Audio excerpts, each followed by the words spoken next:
Oke, kali ini kita akan melanjutkan pembahasan UTS Dasar Bioproses tahun 2020-2021 untuk semester genap nomor 2. Nah, di sini kini kita punya lipase sebagai salah satu jenis enzim yang banyak digunakan di industri sebagai katalis untuk reaksi hidrolisis lipid, esterifikasi di berbagai macam industri oleokimia, biosurfaktan, dan lain sebagainya. Mungkin aku mau meng-highlight tentang enzim. Nah, untuk memenuhi kebutuhan, enzim lipase itu dapat diproduksi dengan berbagai mikroorganisme, diantaranya Rhizopus oryzae memproduksi intraseluler lipase. Nah, ini Rhizopus oryzae memproduksi intraseluler lipase dan Pseudomonas aeruginosa yang memproduksi ekstraseluler lipase. Produksi lipase oleh masing-masing mikroorganisme tersebut dipengaruhi secara spesifik oleh jenis dan konsentrasi dari sumber karbon dan nitrogen, pH, suhu, dan juga konsentrasi oksigen terlarut. Jika saudara diminta untuk mengusulkan skenario proses produksi enzim lipase, jelaskan yang saudara ketahui mengenai upstream processing. Mengapa hal ini penting? Hal-hal apa yang dilakukan pada bagian ini dan jelaskan dengan contoh kasus di atas. Mungkin kita pembahasannya itu dulu untuk A. Upstream processing. Nah, upstream processing itu apa sih? Jadi mungkin ada definisi yang lebih ilmiah ya. Tapi kalau aku biasanya menggunakan istilah upstream processing sebagai proses persiapan bahan baku dan inokulum ya. Bahan baku dan mikroorganisme lah gitu aja. Bahan baku dan mikroba. Nah, proses persiapan bahan baku dan mikroba. Persiapannya bagaimana? Nah, persiapannya yang meliputi mempersiapkan sesuai dengan kondisi mikroba juga. Nah, kenapa kok hal ini penting? Why? Kenapa kok dia penting? Yang pasti pertama agar agar produk yang dihasilkan justru sesuai dengan yang diinginkan pasti ya. Agar produk yang dihasilkan sesuai dengan yang diinginkan gitu ya. Dengan yang diinginkan. Nah, kemudian pasti upstream processing itu kita mempersiapkan ya, mikroorganismenya seperti apa, kulturnya bagaimana, terus persiapan bahan bakunya bagaimana, yang pasti agar produk yang dihasilkan sesuai. Nah, yang kedua, agar proses produksi ya, proses produksi dapat berjalan dengan optimal. Nah, dapat berjalan optimal. Gimana kok bisa optimal? Ya pasti karena ada penyesuaian kondisi operasi ya, kondisi operasi, kemudian juga ada kondisi fitnya atau bahan bakunya lah gitu ya.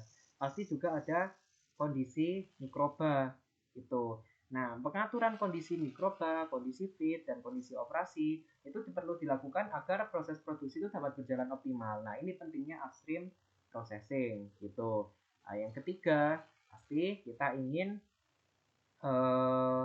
dari produksi berbagai macam produk atau terutama enzim, kita ingin agar hasilnya itu pasti banyak ya. Nah, kemudian kita juga bisa mengatur metode agar lebih efisien gitu. Nah, agar lebih efisien dan efektif. Gitu. Daripada kita tidak melakukan upstream processing, nah, pasti nanti akan dihasilkan produk yang lebih rendah daripada kalau kita pakai upstream processing gitu. Nah, prosesnya bagaimana? Nah, proses upstream itu kayak gimana? Proses upstream itu meliputi yang pertama pasti kultur mikroba ya. Kultur mikroba pada berbagai kondisi secara bertahap ya. Berbagai kondisi secara bertahap. Nah, jadi secara bertahap itu gimana? Jadi kita pertama kultur itu dalam skala kecil dulu. Mungkin skala laboratorium gitu ya. Kemudian nanti kultur dilanjutkan dengan skala yang lebih besar lagi, lanjut lagi, lebih besar lagi, sampai nanti si kultur mikroba ini sudah sekiranya itu kita anggap cocok gitu ya, siap untuk dimasukkan ke tangki bioreaktor gitu. Kenapa kok bertahap? Kenapa kok nggak langsung aja gitu? Nah, pasti kalau misalkan ibaratnya itu kita kita habis masak air terus kita mau minum, nah tiba-tiba kan badan kita dingin terus kita minum air panas kan pasti kaget. dampaknya buruk kan ya pasti gitu. Begitupun juga dengan mikroba. Nah, kalau misalkan dia langsung dari kondisi pertama, kondisi laboratorium, langsung dibawa ke tangki bioreaktor, pasti nanti akan membutuhkan penyesuaian yang sulit gitu. Istilahnya itu adaptasinya itu butuh effort banyak gitu loh. Dibandingkan kalau kita bertahap. Kalau bertahap, si mikroba akan apa ya istilahnya, beradaptasi secara perlahan sampai kondisinya hampir sesuai dengan yang kita inginkan, kemudian dimasukkan ke tangki bioreaktor. Kemudian proses kedua pasti prosesnya adalah pengolahan feed ya, pengolahan feed sesuai dengan kondisi. Nah, sesuai dengan kondisi yang diinginkan. Misal kita untuk feed misalkan glukosa gitu ya, fermentasi glukosa, kita cuma butuh glukosanya aja ya kita siapkan agar kita cuma bisa ambil glukosanya saja gitu, tidak perlu menambahkan yang lain gitu, sesuai dengan kondisi. Kemudian yang ketiga pasti pengaturan kondisi tangki bioreaktor ya, bioreaktor. Nah, berarti di sini meliputi pengaturan kondisi tentang pH, suhu, kadar O2 dan lain-lain sebagainya. Yang pasti yang disebutkan di sini tadi ya. Kemudian pengolahan feed sesuai dengan kondisi ini berarti meliputi sumber energinya ya, sumber energi. Nah, selain itu juga pada proses ini juga kita apa ya, pemanfaatan media ini, media pertumbuhan. Pemanfaatan media pertumbuhan pada kultur itu juga perlu itu. Pemanfaatan media pertumbuhan. Nah, ini. Jadi intinya upstream itu sebenarnya ya proses-proses persiapan ya, yang termasuk pasti prosesnya adalah fermentasi, ini udah jelas. Gitu. Jadi dari persiapan hingga fermentasi. Nah, kalau pada kasusnya di sini, contoh kasus di atas ya pasti kita contohnya ya, contohnya itu pasti meliputi yang pertama kultur apa ini namanya, kultur dari bakterinya ini, misalkan kultur Pseudomonas itu tadi ya, Pseudomonas atau kultur Rhizopus tadi gitu. Terus kemudian yang jelas di sini bahan bakunya pasti dibutuhkan ya. Nah, persiapan bahan baku. Bahan bakunya apa? Ya pasti adalah makanan atau substrat ya. Substrat yang nanti akan diolah sama ini. Gitu, sehingga bisa menghasilkan produk. Produk yang kita inginkan yaitu enzim lipase gitu. Yang jelas kita perlu mengatur ini juga ya pasti. Pengaturan kondisi pH, suhu, kadar O2, bahkan laju dari feed ya. Laju dari feed atau laju dari substrat yang akan kita masukkan ke tangki bioreaktor gitu. Nah, ini mostly adalah upstream processing. Kemudian bagaimana kalau misalkan downstream processing? Hal-hal apa saja yang harus dilakukan? Jelaskan dengan contoh kasus, apakah downstream processing akan berbeda untuk proses produksi dari Rhizopus oryzae dan Pseudomonas aeruginosa. Nah, di sini kalau kita bicara tentang downstream ya, downstream itu apa sih sebenarnya? Kalau misalkan tadi kan upstream itu persiapan ya, untuk mempersiapkan bahan baku tadi gitu, untuk mempersiapkan bahan baku, mempersiapkan si ininya apa, mikrobanya. Nah, kalau downstream ini adalah pengolahan produk ya, pengolahan produk agar memiliki kualitas tinggi, sehingga akibatnya apa, harga jualnya tinggi. Nah, harga jual tinggi.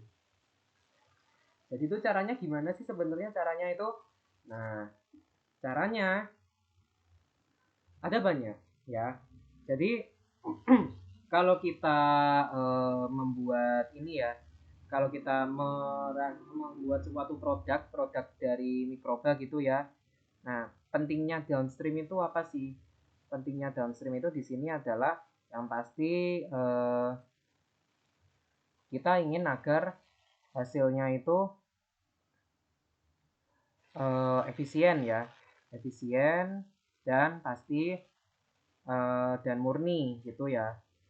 Kita ingin agar hasilnya itu punya kemurnian yang tinggi sehingga kalau dijual pun bisa memiliki harga jual lebih tinggi. Kemudian pasti kan produk itu kalau dihasilkan dari fermentasi itu kan banyak banget ya, ada pengotor dan sebagainya. Nah, downstream ini perlu agar produk itu dapat pulih gitu loh, memulihkan memulihkan produk memulihkan produk menjadi yang sesuai dengan spesifikasi gitu ya, sesuai dengan spesifikasi. Nah, selain itu downstream tadi kan ada proses macam-macam ya, itu pasti juga kita ingin agar meningkatkan kualitas produk gitu ya, meningkatkan kualitas produk. Nah, atau memaksimalkan kualitas dari produk. Nah, prosesnya gimana? Prosesnya bagaimana prosesnya? Nah, ada prosesnya itu apa ya? Yang pertama itu adalah pemisahan pasti. Nah, pemisahannya bagaimana? Pemisahannya beda-beda. Kalau pemisahan untuk produk intraseluler, berarti produk ini kan ada di dalam sel, kita nggak bisa ngambil. Nah, caranya adalah melalui proses yang namanya lisis. Lisis ini ada macam-macam, ada cell disruption, ya, ada cell disruption, ada sentrifugasi, gitu. Sentrifugasi. Nah, yang pasti kalau misalkan intraseluler seperti itu ya. Nah, kalau misalkan pemisahannya untuk ekstraseluler ya, ekstraseluler, nah, kalau pemisahannya ya cukup dengan filtrasi gitu ya, tapi filtrasinya bukan sembarang filtrasi, pasti ada yang namanya ultrafiltrasi salah satunya gitu. Atau secara garis besar itu ekstraseluler itu tinggal penyaringan saja gitu. Nah, penyaringan kemudian ini ya. Nah, kalau sudah nanti dari proses pemisahan kita sudah dapatkan mungkin beberapa produk yang kita inginkan gitu ya. Nah, kemudian yang kedua pasti kita dalam terutama intraseluler gitu ya, pasti ada sisa-sisa produk gitu. Sisa-sisa dari sel yang kita lisis tadi. Nah, itu ada yang namanya itu istilahnya menghapus ya, penghapusan. Bukan penghapusan ya. Apa ya? Penghilangan lah gitu atau prosesnya aku juga kurang tahu kayak gimana. Penghilangan dari sisa-sisa selain produk gitu ya, sisa-sisa selain produk. Itu sebenarnya caranya gimana ya? Caranya dengan filtrasi ini tadi sebenarnya. Baik intraseluler pun setelah dilisis itu nanti juga akan mengalami penyaringan gitu. Penyaringan. Nah, kalau sudah kalau sudah kita saring ya, itu kan pasti tinggal mostly produk-produk gitu ya, tinggal produk. Nah, kita perlu pemurnian. Nah, pemurnian ya, pemurnian ini bagaimana kalau pemurnian caranya? Nah, kalau pemurnian pasti bisa dengan destilasi gitu ya, bisa dengan apa namanya, presipitasi gitu ya, presipitasi atau dialisis, ada banyak prosesnya pemurnian. Kita ingin memurnikan produk gitu. Nah, kalau ada juga yang namanya itu juga freeze drying gitu ya, freeze dry, karena ada beberapa kasus yang tidak kalau pakai destilasi itu kalau hasilnya tidak itu sih gitu. Nah, kemudian kalau sudah pemurnian ya pasti finishing ya. Finishing ini tergantung bisa kristalisasi, bisa macam-macam gitu ya. Yang berkaitan dengan finishing dari produk. Garis besarnya itu seperti ini. Nah, lalu bagaimana untuk kasus di atas, kasus dari enzim lipase gitu ya. Contoh kasus. Nah, di sini kalau misalkan kita pakai rhizopus. Nah, rhizopus tadi dikatakan bahwa Rhizopus itu adalah produknya intraseluler gitu ya, intraseluler. Nah, kalau sudah, tadi kan kita mengalami proses fermentasi ya, fermentasi. Kemudian dari fermentasi pasti kita manen ya, memanen hasil fermentasi gitu ya, memanen hasil fermentasi lipase. Nah, memanennya bagaimana ya?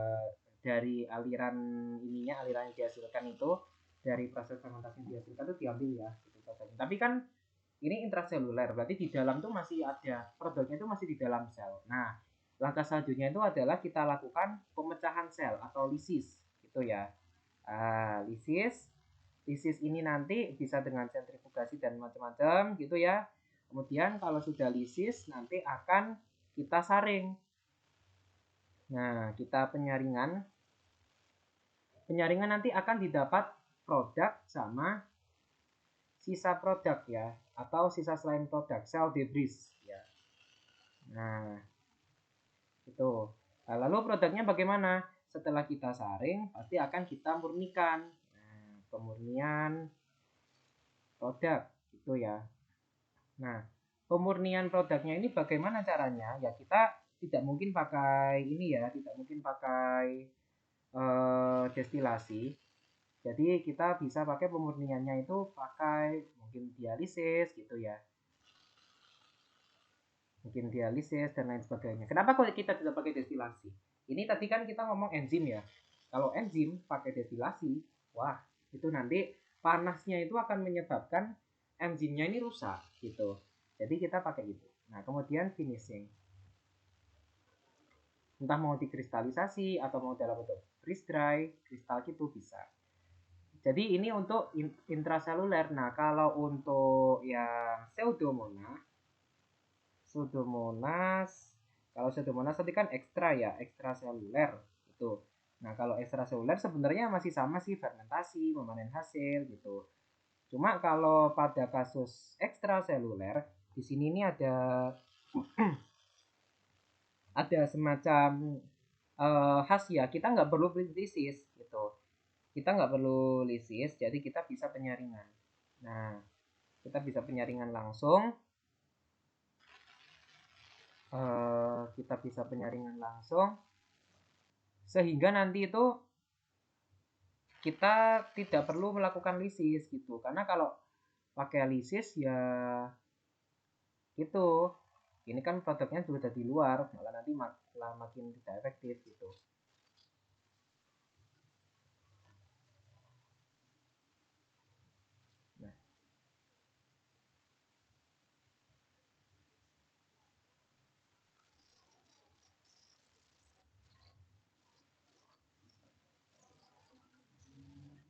Nah, nah gitu ya.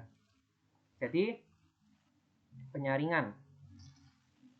Nah, penyaringan kalau sudah ya seperti biasa, kita mungkin ingin tahu kadarnya, kita bisa pakai apa ya? Kita bisa pakai metode untuk mendapatkan produk gitu ya dengan lebih baik lagi, misal pakai kromatografi gitu bisa, atau apa gitu macam-macam. Nah, nanti pasti juga akan ada pemurnian sehingga nanti ada finishing gitu. Jadi secara itu berbeda ya antara ekstra sama intraseluler. Kalau ekstra itu dia nggak pakai ini ya, kalau nggak pakai lisis, kalau intraseluler dia pakai lisis itu pasti ada perbedaan. Nah ini adalah garis besar pembahasan dari nomor 2 seperti itu.